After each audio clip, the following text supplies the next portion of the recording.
I dreamed of a city called glory.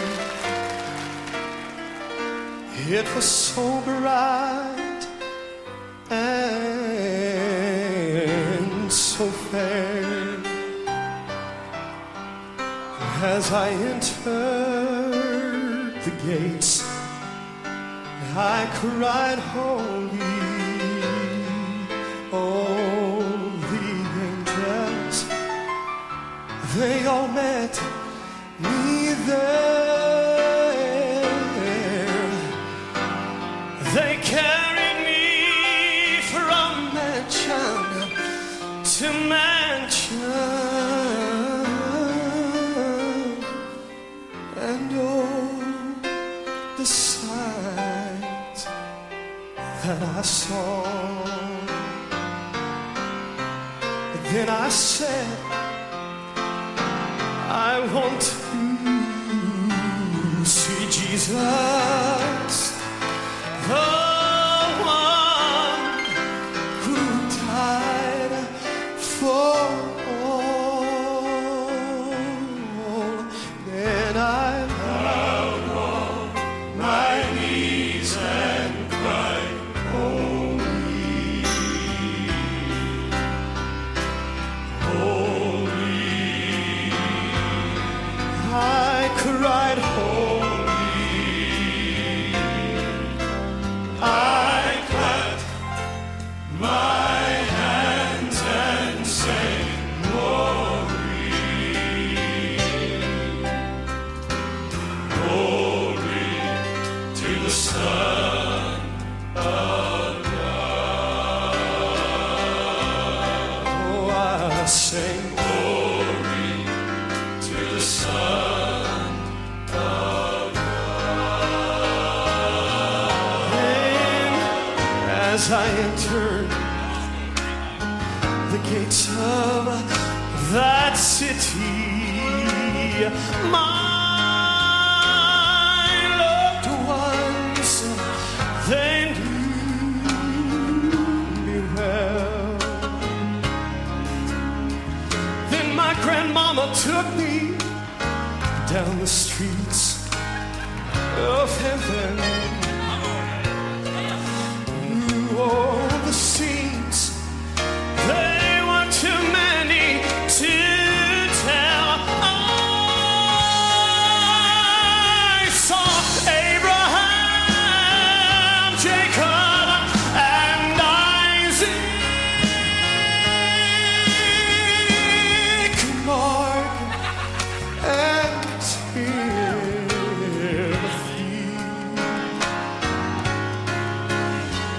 Oh, but I said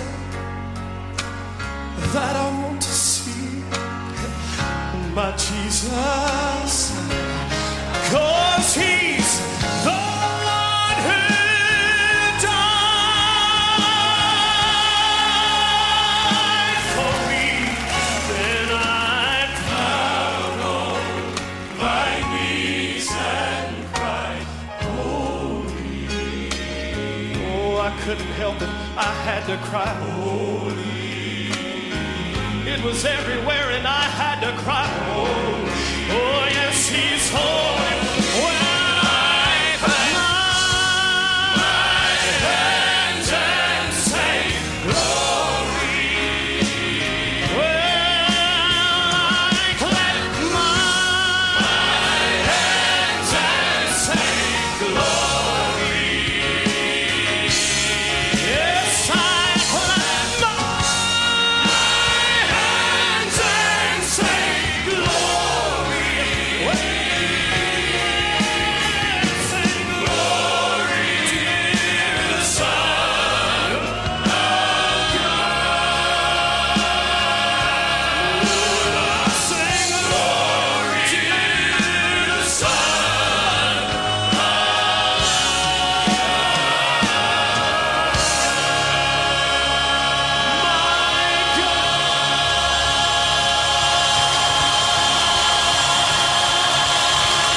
My favorite memory of grandmother. Now, she would deny that this happened, but I promise you it happened. Multiple people heard it, including my sister. It was at a yard sale, and, it was one of the big yard sales that we would have. So Carol, Martha, Mom, all of them had things in it, and, a whole lot of people there. We were all helping out. And, there's always been problems with parking when we had a yard sale. So, we had signs up that, keep moving, park in the pecan grove, and most people were paying attention. But this one person in particular, they parked right there in the driveway, blocking everybody. So nobody could go down the driveway. They all had to park on the side of the road. And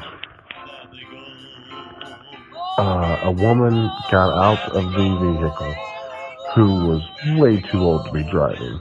Had to have been way into her 80s. She was old and, bent over with age. And grandmother was behind me. We were sitting at the table, the money table, where people would check out, so to say. And she was sitting behind me. And I heard her say,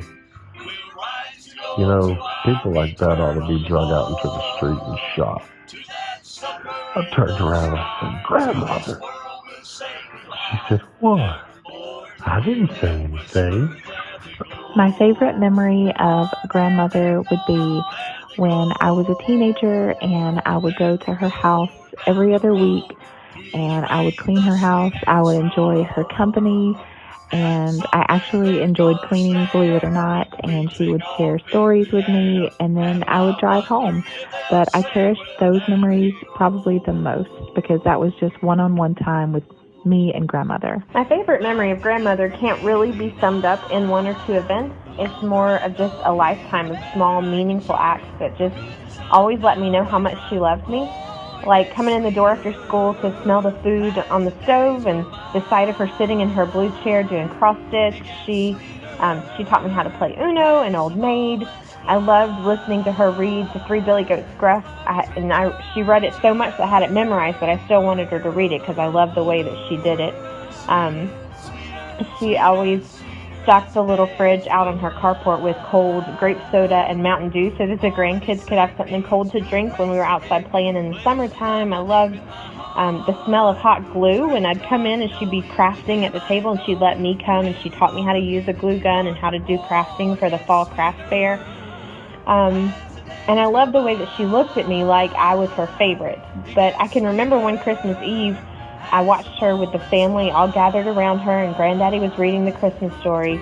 And I watched her kind of look at each individual grandchild, and I realized she doesn't just look at me like I'm her favorite. She looks at everyone like that we're all her favorite, because she loved each of us uniquely and showed it to us in 1,000 little ways. And that's what I love about her. My favorite memories of my grandmother are twofold. One is that I discovered she was lovingly firm, a loving disciplinarian. I got a little bit of a different perspective than the other grandchildren because I got to live with her. And when my mom was at work, she was the boss, and she became the mom. And so when she said to go outside, I went outside. She said to come inside, I went inside. She looked after me and watched over me. And whenever I needed to be brought back in line, she would always threaten me. She never spanked me, never hit me or anything like that. She'd always threaten me. And she said, I'm going to get a switch. I'm going to go get a switch. I'm going to get a switch after you. And I just remember kind of laughing at her because she never would do it, and I knew she never would. But that was just her way of saying, okay, you've gone too far. You need to back up a little bit. The second one that I'll always remember is that she actually heard my first sermon. I was about 12, 13 years old, somewhere in there, and the Lord laid a sermon on my heart. And I didn't know I was going to be a pastor or preacher, but maybe this was the first footsteps of that. I walked in that living room from being outside, and she had her crossword puzzle. She put it down, and she said, well, go ahead and preach it to me, son. And so I gave her the sermon that was my very first one. And at the very end, she said, Nick, that was good. That was really good. I think the Lord could really use that sermon. And from that point on, it kind of gave me confidence that, maybe there was something that God had put inside of me that other people needed to hear, and it all came from my grandmother. So my favorite memory of grandmother is when Haley and I were little. It was a Sunday, and we were playing in that little trailer behind New Hope where they would stay sometimes. It was always freezing cold in there, and Haley and I had on church dresses. And grandmother took Haley and I back into that little back bedroom, and she gave us these precious little hand-sewn dolls. Mine was blonde, and it had a blue dress. And we loved those baby dolls. We played with them forever. And so that's a memory that I'll always cherish of grandmother. Some of my favorite memories of grandmother and granddaddy involve going down to their house over the summers with Haley as a kid. And they would watch over us that first week while Mom and Dad were at work. And it was always a good time getting to spend that whole week with them and just be with them. And we would always ask if we could wash the dishes because we thought it was fun. And grandmother and granddaddy got a kick out of that, and of course they let us. My favorite memory of grandmother is actually every time I go over to her house and I walk in the front door and I see her in her recliner with a book or a puzzle, and she looks up and over and says, "Hey woman." And I actually catch myself now, anytime I interact with a woman, I call her woman because it's just so ingrained in my head, and I just love that she's always called me woman. It's hard to say what my favorite memory of grandmother is, but 3 different memories come to mind whenever I think about grandmother. Several years ago at Thanksgiving, we were all saying what we were thankful for, and grandmother said that she was thankful that granddaddy could still talk dirty to her. I'm not real sure what that meant, but I was glad that grandmother and granddaddy had such a good relationship with each other. And then several years after that, they were both laid up in the living room, and granddaddy was asleep, and grandmother needed to get his attention for something, and so she couldn't get over to him to wake him up, so she was just hollering after him, "Dennis!" And I'm standing there not knowing what to do, watching all this happen. "Dennis! Dennis!" Just hollering after him. It was just the most precious thing, watching this old man trying to come out of this dream state, and you never really knew what you were going to get when granddaddy woke up. It was wonderful times watching that happen. But I can still hear her voice, "Dennis!" And then the couple months ago, I came down to visit her, and we got to talking. I told her that I had finished my doctorate. And when I told her that, her face lit up. She was so proud. I will never forget the look of pride on her face when I told her that I'd finally done it after all these years. It was just, I'll carry that memory with me for the rest of my life. I'll be forever proud and grateful for the wonderful heritage that I've gotten from my grandmother. I love you, grandmother. My favorite memory when it comes to just remembering grandmother is actually a twofold memory. First off is the fact that she was just such a wonderful conversationalist. You could sit down and talk to grandmother about anything at any time, and you could talk for hours, and it would literally only feel like just a couple of minutes.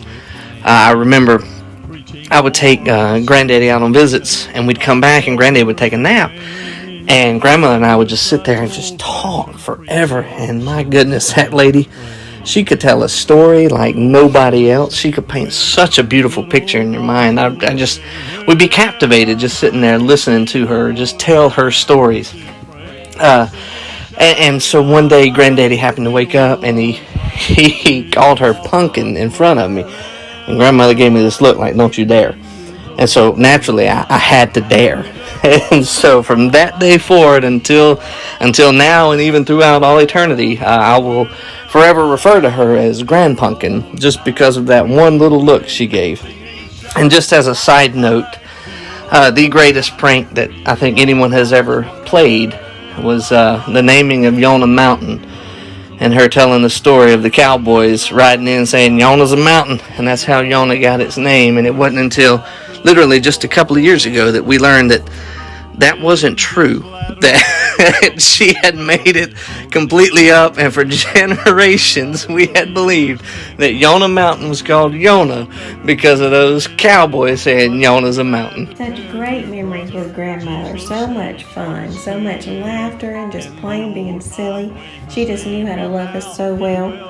She used to keep us three girls in the summer, and we had all kinds of adventures, going to Sky City and the grocery store, picking out special things, going to the library and checking out books. And then she'd teach us to cook and have clean out the refrigerator day, which we all loved, to get all her great things. We would take naps on a pallet in their cold bedroom on the floor, and we'd learn about how to do flowers and just so many fun things. She would always say she loved us very much, and we knew she meant it. Such beautiful, beautiful soul inside and out, and I would be honored to ever be anything like her. She always called me Robbie Lucy. That was her affectionate name for me, and I love her dearly. I love to sit around the table with grandmother in the summertime and play Uno or Old Maid. I also remember going to the grocery store with her each week and picking out a special snack, and mine was squirt cheese.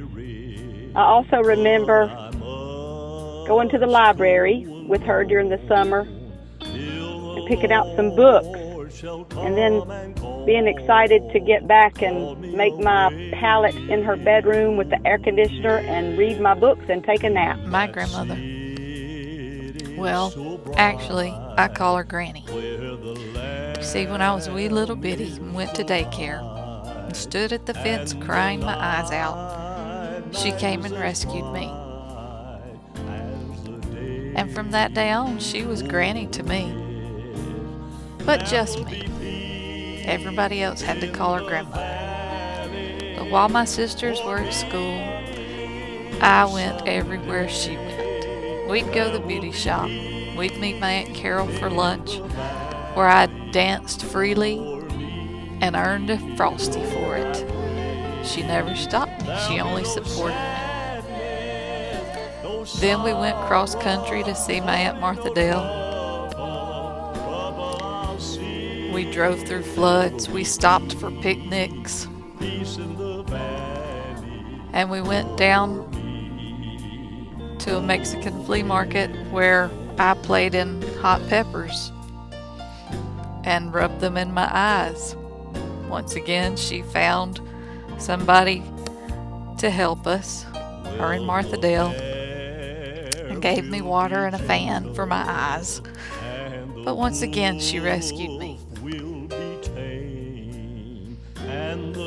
She's my granny, and there's so much I could tell you about her. But she loved everybody, and everybody loved her. But I loved her the mostest.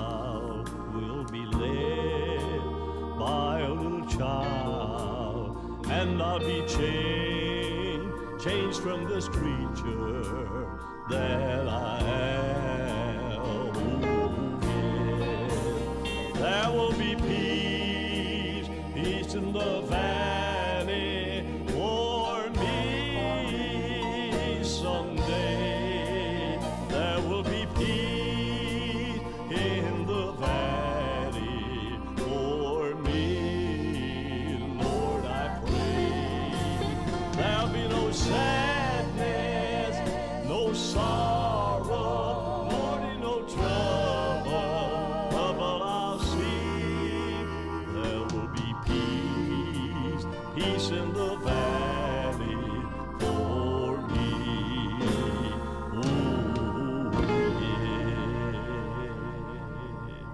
There's a country where no twilight shadows deepen,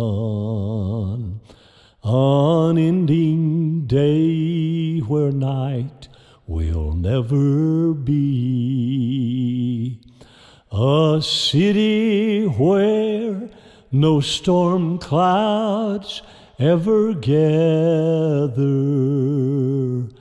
Oh, this is just what heaven means to me.